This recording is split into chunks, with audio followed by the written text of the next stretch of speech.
selamat datang di video pembelajaran pengembangan media presentasi. Materi kali ini kita akan membahas mengenai bagaimana sih membuat media presentasi yang efektif. Nah, materi ini terdiri dari 3 segmen. Yang pertama ada perencanaan, yang kedua ada persiapan, dan yang ketiga adalah tahapan presentasi. Di video kali ini kita akan membahas detail mengenai tahap presentasi, yaitu tahap yang ketiga. Next, ini ada beberapa topik yang akan kita bahas pada video tahap ketiga, yaitu tahap presentasi. Oke teman-teman, sebelum masuk materinya, berikut ada beberapa tujuan pembelajaran yang harus kalian simak terlebih dahulu ya. Oke teman-teman.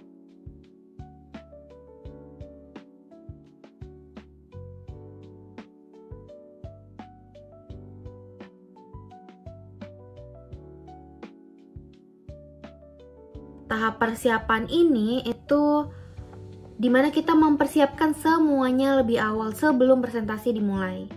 Jadi kita bisa periksa dulu nih, ada nggak ya yang kurang, ada nggak yang rusak, dan lain-lain. Hal yang pertama yang harus kita persiapkan adalah tata ruang.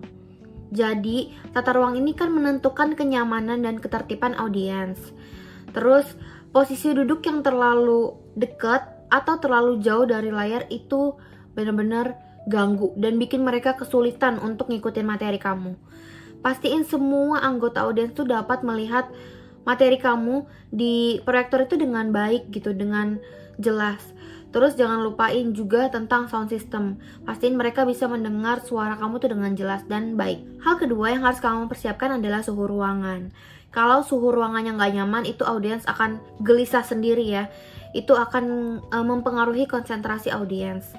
Ruangan yang terlalu panas itu bikin audiens jadi kayak nggak nyaman dan sibuk sendiri, ngipas-ngipas diri dan lain-lain.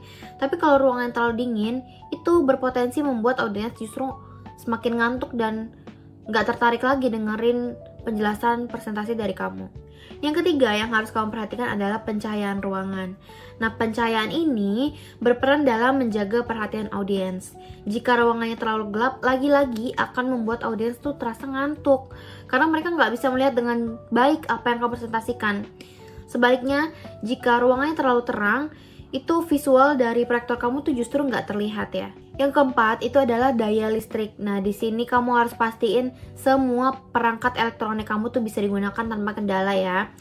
Kamu harus periksa nih jumlah stop kontaknya cukup atau enggak ya. Terus kabelnya kira-kira kalau misalkan stop kontaknya di situ, saya presentasinya di situ, cukup nggak ya?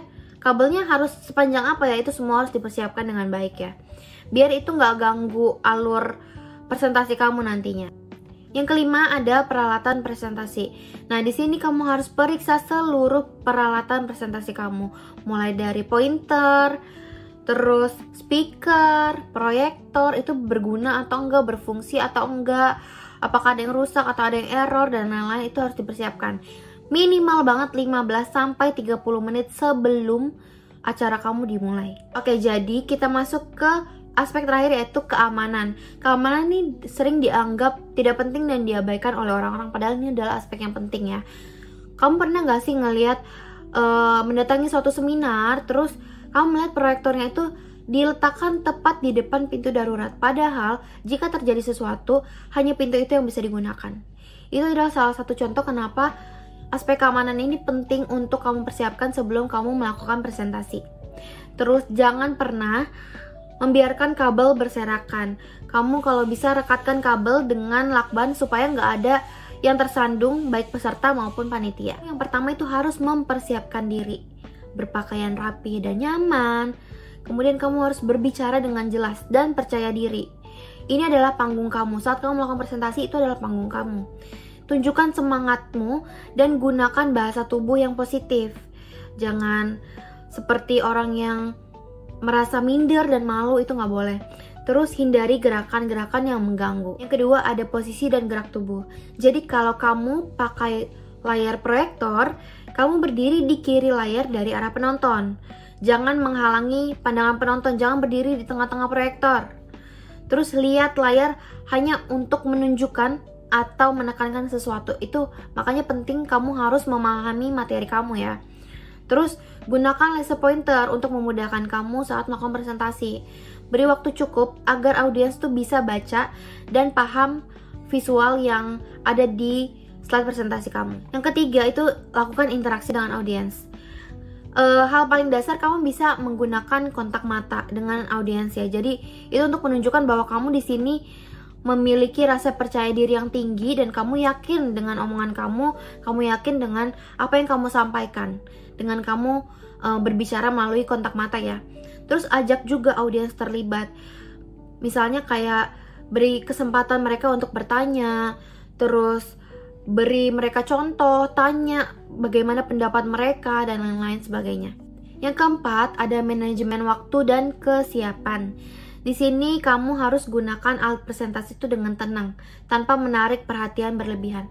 Jangan kamu pas klik pointer tuh kesannya kok kayak panik sendiri, resah sendiri, itu nggak boleh. Justru kalau bisa kamu klik pointernya saat berusaha gimana orang lain tuh nggak terlalu menotis kalau kamu sedang mengklik pointer itu ya. Terus kamu harus atur waktu dengan baik, jangan melebihi durasi yang diberikan, karena itu biasanya sudah ditetapkan ya, dan kamu harus menghargai waktu itu. Kemudian kamu harus menyiapkan rencana cadangan. Kalau terjadi gangguan, kamu bawa slide cetak, atau misalkan kamu print poin-poin utama dari presentasi kamu.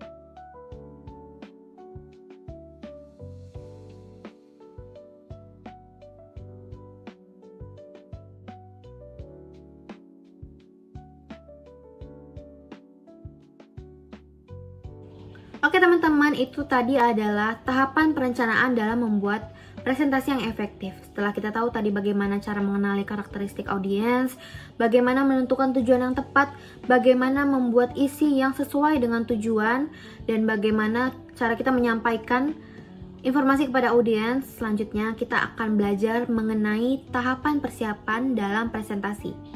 Simak di video berikutnya ya. Sampai jumpa. Terima kasih semuanya.